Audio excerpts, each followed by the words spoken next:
He told her he was in Seattle closing the Henderson deal. He said it in the calm, rehearsed tone of a man who had been lying so long he had forgotten what the truth felt like. He said it while she was standing 40 feet away in the atrium of the Caldwell Foundation Gala, watching him adjust the lapel of the jacket she had picked out for him last Christmas, while a woman in a red dress laughed at something he whispered into her ear.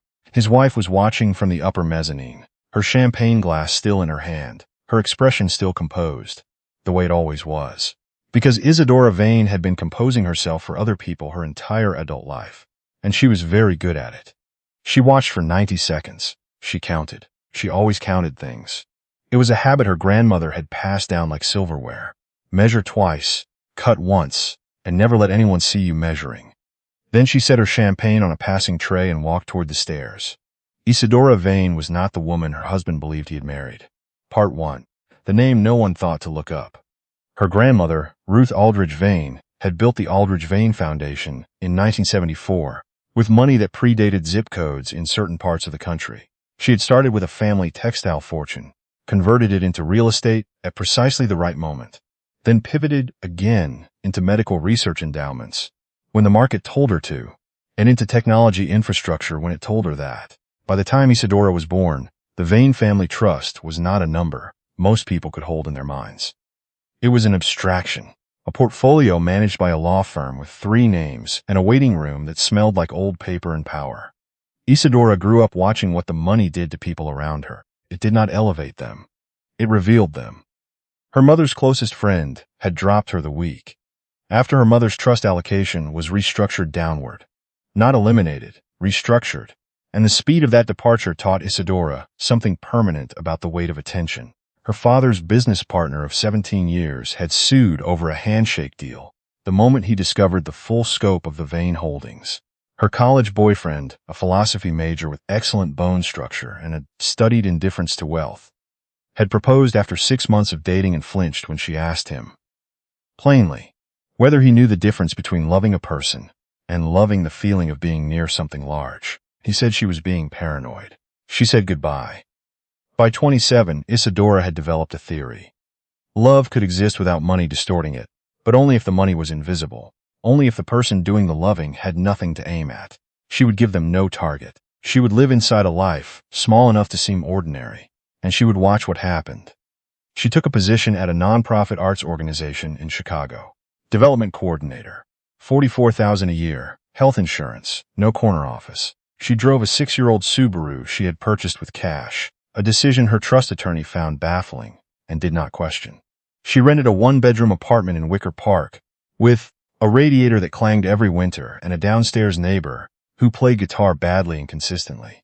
She told no one about the trust. She dressed like a woman who waited for sales because she chose to wait for sales as discipline, as a disguise. As the ongoing experiment, she ran against every person who entered her orbit. She met Colin Marsh at a gallery opening when she was 29. He was an architect, associate level, working his way up at a firm downtown, confident in the specific way of men who were talented enough to be praised regularly, but not so extraordinary that they had been humbled by it. He was funny in that first impression way that made her wary. She had learned that funny was easy to perform. She watched instead for the things that were harder to perform. He held the door for the caterer, carrying a heavy tray.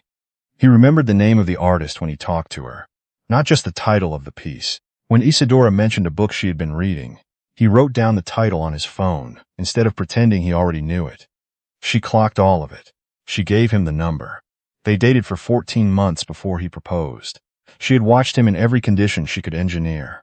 Tired, frustrated, embarrassed, sick, wrong, and knowing it. He passed, not perfectly. He had a temper he managed imperfectly under deadline pressure, and a tendency to let his mother's opinions arrive in the room before his own. But the core of him seemed genuine. He seemed to see her. Not the apartment, not the Subaru, not the salary he assumed from the job title. Her, she let herself believe. They married in a small ceremony in Evanston. 50 people. Isadora organized everything, which she did not yet understand as a symptom. Part 2. The invisible scaffolding. The first years settled into a pattern Isadora would later recognize with the clarity that only distance provides. She managed the household. Colin contributed to it selectively. She paid the bills, tracked the subscriptions, scheduled the plumber, negotiated the lease renewal, maintained the shared calendar that neither of them could function without, but only one of them maintained. She remembered his mother's birthday and his sister's work anniversary, and the names of his colleagues' children. She sent thank you notes after dinner parties and confirmed reservations before they left the house, and researched neighborhoods before they moved, researched schools, and kept the machine running with a seamless consistency that Collins experienced as ambient comfort without ever examining its source. He did not ask. That was the thing Isadora would turn over later, in the quiet of a life that had reorganized itself entirely. He did not ask. Not once in 7 years did Colin Marsh sit down and say, "How does all of this work? How are we this organized? What are you carrying that I am not?" He simply lived inside the result. Their daughter, Mabel, arrived when Isadora was 32. She took 3 months of leave and returned to work to discover that Colin had not once in her absence learned which pediatrician to call or where the insurance cards were kept. She noted this without speaking it. She filed it the way she filed everything, in the internal archive that had no label yet, but was growing heavier by the season. She had not touched the trust. The quarterly reports arrived by secure email, and she reviewed them after Mabel was asleep, in the kitchen with a cup of tea, and the particular focus of a woman keeping 2 lives perfectly balanced. The money grew, quietly, the way money always does when it is left alone by people who understand it. Colin did not know what Isadora's grandmother had built. He did not know her family name carried weight in certain rooms. He thought her parents were comfortable, retired, lives well managed, not extraordinary. He never asked anything more specific than that. Isadora did not correct him. She was still running the experiment. She was still watching. What she saw, slowly and then all at once, was a man who had confused her competence for personality and her reliability for a feature of the landscape. Part 3. The Mother. Sylvie Marsh visited every other month and stayed 4 days at a time, which was precisely long enough to destabilize every system Isadora had built without appearing to do so directly. She was not unkind in any way that could be named at a dinner table. She was unkind in the ways that leave no mark. The comment about Isadora's cooking, delivered as a compliment with 1 degree of tilt, the family story told with Isadora present, but addressed only to Colin. The photograph chosen for the mantel from a family vacation where Isadora appeared at the edge of the frame. The exclusion was architectural, slow, deliberate, load-bearing.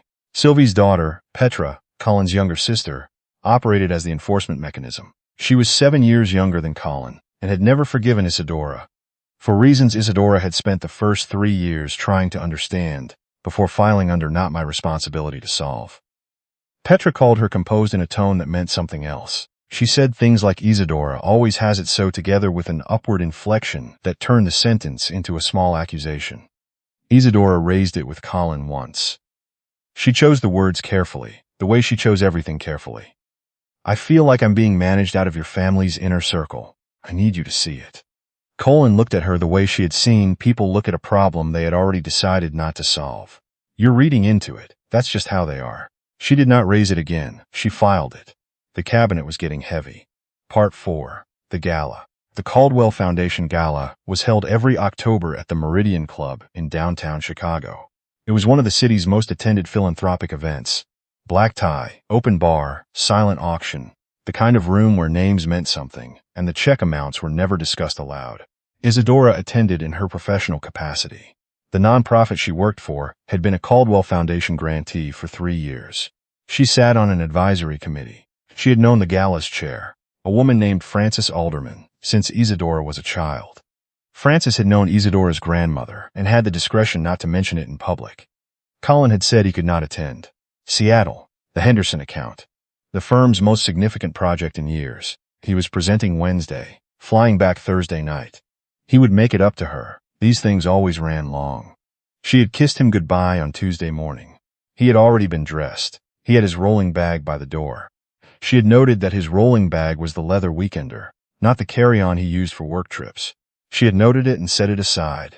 The gala was on Thursday evening. Isadora wore navy, her grandmother's pearl earrings, and the particular expression of a woman who had learned early that composure was its own kind of power. She was on the mezzanine at 9:15, speaking with Frances Alderman about a new grant cycle, when her eyes moved across the atrium below the way eyes do in crowded rooms. Reflexively, casually, without intention. She stopped. Colin was at the far end of the bar. He was wearing the charcoal jacket she had selected for him from a rack in November. His hair was freshly cut.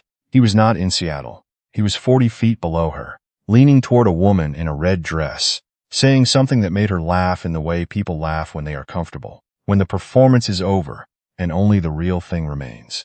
Isadora recognized the woman. She needed a moment to place her, and then she placed her.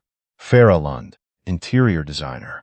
They had been introduced at a colleague's rooftop party 18 months ago. Isadora remembered the handshake because Colin had been standing beside her, and he had met Farah too, and on the drive home he had said nothing about her, and neither had Isadora.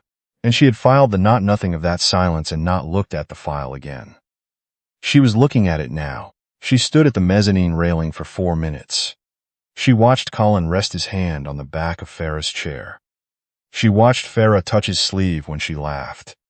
She watched them exist together with the ease of people who had long since finished the early work of becoming comfortable with each other. She did not cry. She did not feel her face change.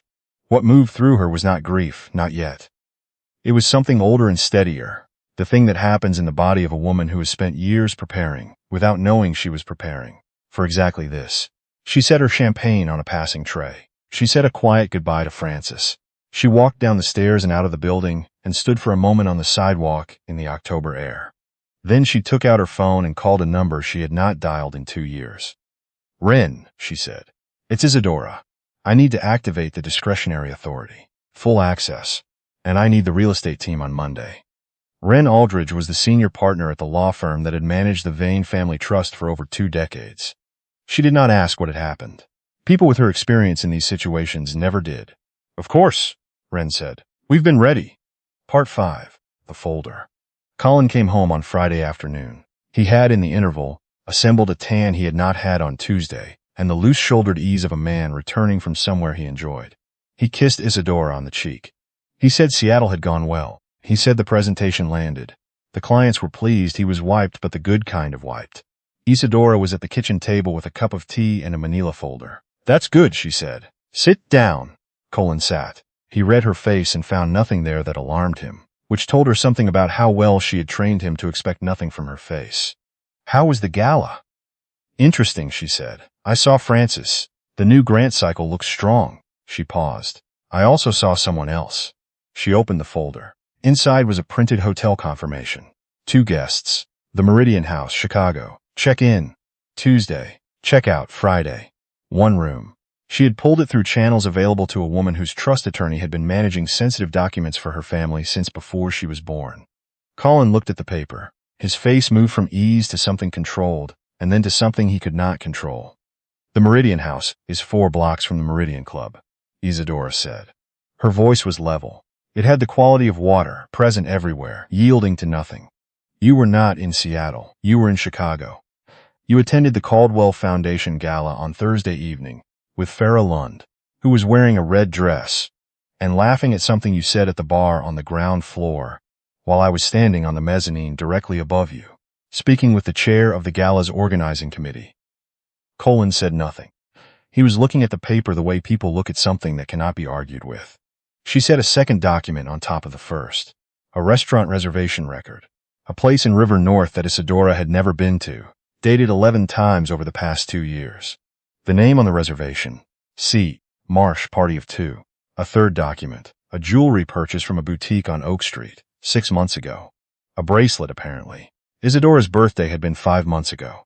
She had received a card that said he had been so slammed at work. She laid them out evenly, one beside the other, the way her grandmother had taught her to lay out evidence, without drama, without decoration, because the facts, arranged properly, did their own work. "I think this has been going on for at least 2 years, she said. "You are not careful, Colin. You never have been. You have simply been with a woman who was careful enough to manage everything, including the blind spots she chose not to examine." His hands were on the table. She could see them. "Isadora." His voice had lost the ease. "I can explain this. I'm not asking for an explanation. I'm telling you what I know. Those are different things." She closed the folder. She placed her hands flat on the table. She looked at him. And for the first time in 7 years, she let him see her without the version she had been performing. Not the efficient manager of their shared life. Not the measured, composed woman who absorbed things quietly. She let him see the woman who had been watching all of it and keeping count. I want a divorce. The paperwork will be filed Monday. You can stay in the guest room until the process starts. After that, you'll need to make other arrangements. Colin leaned forward. We have Mabel. We can work through this. I will end it. I will call her tonight. Isadora stood. What you end and when you end, it is no longer information I need. She walked upstairs. She closed the bedroom door. She sat on the edge of the bed and breathed for 30 seconds with her eyes closed. Then she opened her laptop and sent 2 emails. One to Wren, one to a woman named Dory Halston, who was the best divorce attorney in the state of Illinois, and also happened to be a college friend of Isadora's mother. The clock had started. Part 6. The Foundation. The divorce filing arrived on Colin's attorney's desk like a change in weather. Sudden, total, complete in all directions. But the filing was only the surface. The first move was quiet. The building where Colin's firm occupied its offices, a renovated mid-century tower in the West Loop, 18 floors, floor-to-ceiling glass, was owned by a property holding company. The holding company was a subsidiary of a real estate trust. The trust was administered by Wren Aldridge's firm on behalf of the Vane family. Isadora did not raise the rent. She did not communicate with Colin's firm at all. She simply instructed Wren to send the standard lease renewal to the building's commercial tenants, as she did every cycle, and to note that the renewal terms had been revised upward by 12%, in line with current market rates, which they had been. Everything was documented. Everything was fair. The letter arrived, as these letters do, from a firm name Colin had never thought to recognize. He recognized it now. The second move was visible. The Aldridge Vane Foundation, which Isadora had kept at arm's length during her marriage, attending its board meetings as quietly as a woman can attend a board meeting, declining all press, announced a new initiative that October, a grant program for emerging civic architecture projects in Chicago. The announcement mentioned the foundation's board, and Isadora's name was listed third, after her aunt and her mother. Colin's colleagues at the firm saw the announcement. They Googled the foundation. They Googled the family name. They began asking questions about his wife that he could not answer because he had never asked. Aldridge Vane, like the real estate group? Is that your ex-wife's family? He had no answers. He had been married to a woman for 7 years and had understood her as a nonprofit coordinator with a good eye for logistics. He had been correct about the logistics. The third move was the one he felt. Colin had been pursuing a commission for 18 months. A community arts center on a parcel in the South Loop. A project that would have been the largest of his career. The parcel was owned by a development subsidiary. The development subsidiary was a holding entity managed by. He eventually traced it himself, over 3 sleepless nights, with a legal pad and a laptop, the Aldridge Vane Trust. He called Wren's office. He was told that Ms. Aldridge was unavailable, and that correspondence regarding the parcel should be submitted in writing. He submitted correspondence. He waited. No reply came. He had been trying to build his career on land that belonged to his own wife. He had walked past the parcel, on his way to the office for 4 months, without knowing that the woman who signed his lease renewal, and the woman who could approve his commission, and the woman who had organized his entire household, and raised their daughter, and driven a 6-year-old Subaru, and attended his mother's birthday dinners with perfect grace and quiet dignity was the same woman. He had not known because he had never looked. Part 7. The Unraveling. Without Isadora, the apartment deteriorated in the way of things that have been tended carefully, and then abruptly stopped. The utility accounts were in her name and redirected to her new address within a week. The building super had her number, not Colin's, because she had always been the point of contact. The dry cleaner's app was linked to her credit card. The pediatrician's portal sent messages to her email. The shared calendar, the one Colin had opened every morning for 7 years to know where he was supposed to be, became suddenly unreachable when she removed his access on a Tuesday night, and he did not realize it had been hers all along. He called her 6 times in 3 weeks, asking for passwords, account details, the name of Mabel's allergy specialist, the login for the building's parking system. She answered each question once, clearly, without editorializing, the way you read a manual to someone who is opening the box for the first time. After the 3rd week, she stopped answering. Sylvie arrived to help. She lasted 10 days. In those 10 days, she discovered, with the thoroughness of a woman who had spent years watching Isadora manage things, without noticing that Isadora was managing things, the full scope of what had been running invisibly. She called Petra on a Thursday evening, her voice off its usual register. She was running everything, Petra. I mean everything. The mortgage auto-pay, the school pickup rotation, the pediatric insurance claim process, the holiday cards. Every card we got from Colin and Isadora for 7 years had her handwriting on it. She was always so controlling, Mom. A long pause. No. She was the only person in this situation who knew what they were doing. We watched her do it and called it a personality flaw.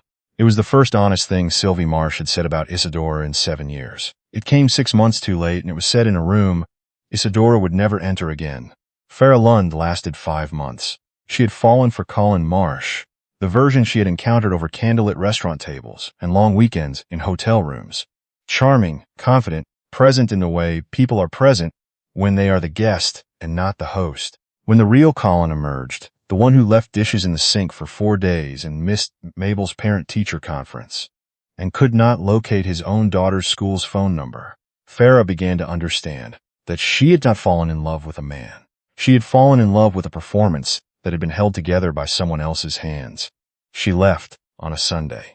She sent a short message, retrieved her things while Colin was at work, and was gone before dinner. Colin sat in the apartment that evening with a glass of wine and a stack of mail he did not understand, and the slow, humiliating clarity of a man realizing that the woman he had called too controlled had been the only thing making his life function. Part 8.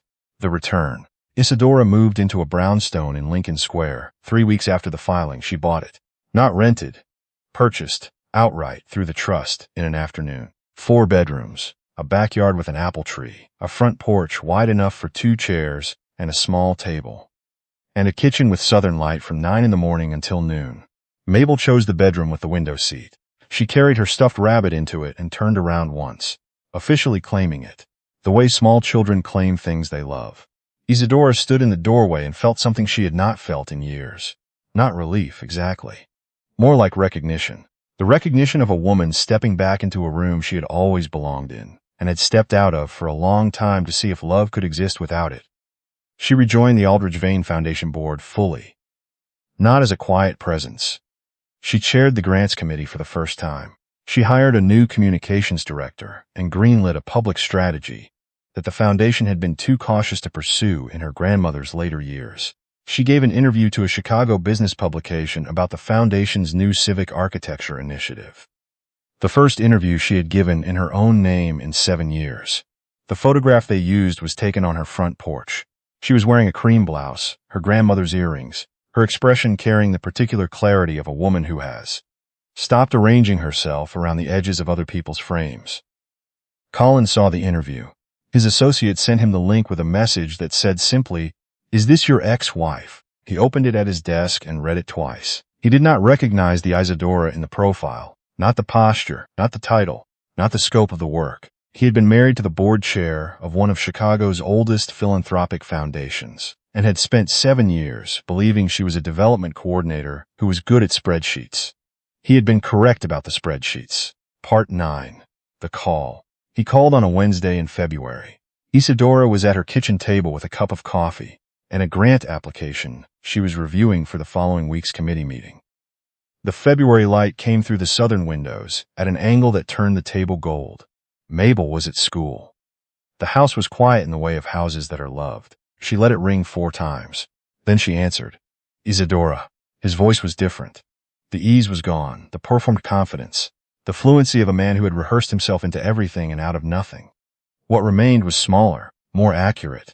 "I need to talk to you." Not through the attorneys. Just, "Can we talk?" "We're talking." A pause. "I know about the foundation. I know about the properties." "You know now," she said. "You didn't know for 7 years." "I didn't know. Because you didn't ask." She set down her coffee. "In 7 years, Colin, you never once asked about my family in any way that was actually curious about the answer. You never asked how I grew up, what my grandmother built, what my mother did before she retired, why a woman earning $44,000 a year had never once seemed worried about money. You didn't ask because you weren't interested in me. You were interested in what being with me produced. That's not fair. It's the most precise thing I've said to you in years." Silence. Then, "My mother wants to reach out to you. She wants to apologize. Your mother wants access. I understand the impulse, but I'm not interested in renegotiating a relationship based on new information about my net worth." Another silence. longer. Petra called me. She's starting a nonprofit. Youth arts, something like that. She wanted to know if you might be willing to connect her with. Isadora almost smiled. It was the kind of smile that stays internal, the kind that comes from watching something you predicted arrive exactly when and how you expected it. The Foundation's grant application portal is public. The website has everything she needs. She can apply through the standard process, same as everyone else. Isadora, I'm losing the commission. The South Loop project. My partners are pulling out because the land isn't moving. I've been trying to reach the holding company for 4 months, and they will not return my calls, and I found out last week who the holding entity is. She said nothing. She let the silence be the answer for a moment. The parcel has been in the Vane family's portfolio for 14 years, she said finally. You have been trying to acquire land from your own wife. You did not know that, because you never in 7 years of marriage asked me a single meaningful question about where I came from or what I came from it with. She heard his breathing on the line. Not controlled, she continued.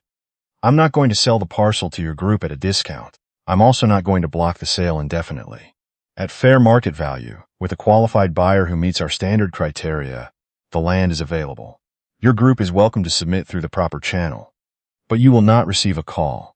You will not receive a favor. You will be treated exactly the way every other bidder is treated. She let that sit for a moment. You called me controlled. You called me rigid. Your mother called me a guest in your family instead of a member of it. Your sister called me composed, like it was something to be suspicious of. For 7 years I ran every system in our shared life, and was told my awareness of that fact was the problem. Her voice did not rise. It had the quality of something that had been under pressure for a long time, and had found a new form. I hid what I came from, because I wanted to be known for who I was. What I discovered is that you were not interested in knowing either version. You were interested in what I kept running. Colin was quiet for a long time. Sorry, he said. I mean that. I don't know if it matters. It matters, she said. It just doesn't change anything. She ended the call. She sat for a moment in the gold February light. Then she picked up the grant application and went back to reading it. Part 10. The Window. On a Saturday afternoon in April, Isadora sat on the front porch of the Lincoln Square brownstone, in a canvas chair, with a cup of coffee and a novel she had been meaning to read for 3 years. The apple tree in the backyard had begun to bloom. She could see it from where she sat, the white-pink cloud of it over the roofline, improbable and seasonal and entirely reliable. Mabel was inside painting at the kitchen table. She had asked for permission to use the good brushes, and Isadora had said yes without deliberating. The good brushes were for using. It had been 6 months since the gala. The divorce was final. The custody arrangement was settled. Generous, workable, designed around Mabel, and not around the 2 adults managing their particular failure. The South Lot parcel was under contract to a qualified buyer who had submitted properly through the Foundation's real estate arm. Colin's firm had restructured. Isadora had not made it easier or harder. She had made it correct. She had been thinking lately about the moment on the mezzanine, not the betrayal itself, the quality of the air in that moment. The way her body had responded before her mind had named what she was seeing, the stillness that had come over her. She had expected, in the theoretical version of that moment she had never planned for, to feel something shattering. Instead, she had felt something settle. As if the experiment she had been running for years had reached its conclusion, and now she could stop. She had run the experiment for almost a decade. She had removed all the signals that might distort the result, and watched what the love looked like without them. What it looked like was a man who never once wondered why. The woman beside him always seemed to know what came next. What it looked like was 7 years of meals planned and bills paid, and calendar entries made, and cards written and appointments remembered. All of it offered freely to someone who received it the way a season receives rain, without noticing the sky. She did not regret the experiment.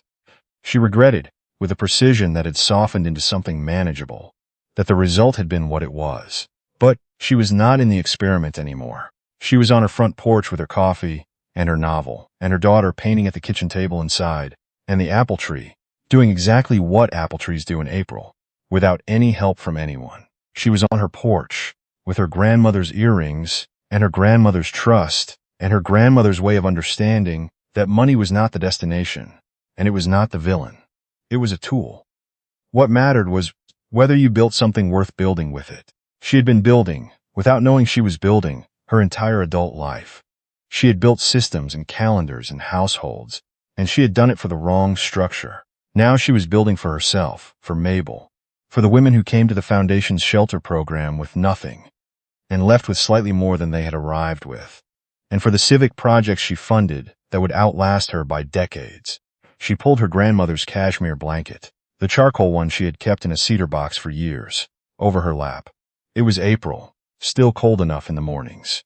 She had not needed to hide herself to be loved honestly. She had needed, instead, to find her way to the kind of people who asked enough questions to deserve the honest answer. That was the thing the experiment had taught her. Not that wealth distorted love. It could and did, and she had been right to be careful. But love without curiosity was never love at all. It was just comfort in the presence of competence. It was just the quiet pleasure of a managed life, mistaking the manager for the furniture. She opened her novel. She found her page. Inside, she heard Mabel calling something cheerful from the kitchen, not a need, just a sound. The sound of a small person existing happily in a space that felt like home. She answered without getting up. Just her voice, carried through the open door. The apple tree moved in the late morning wind. The coffee was still warm. The page was there, waiting. Isadora Vane sat on her porch and read her novel and let the April settle around her, and was, for the first time in a long time, exactly where she was. If this story stayed with you, subscribe and turn on notifications. We tell stories about women who remember exactly how much they are worth. The next one is already waiting.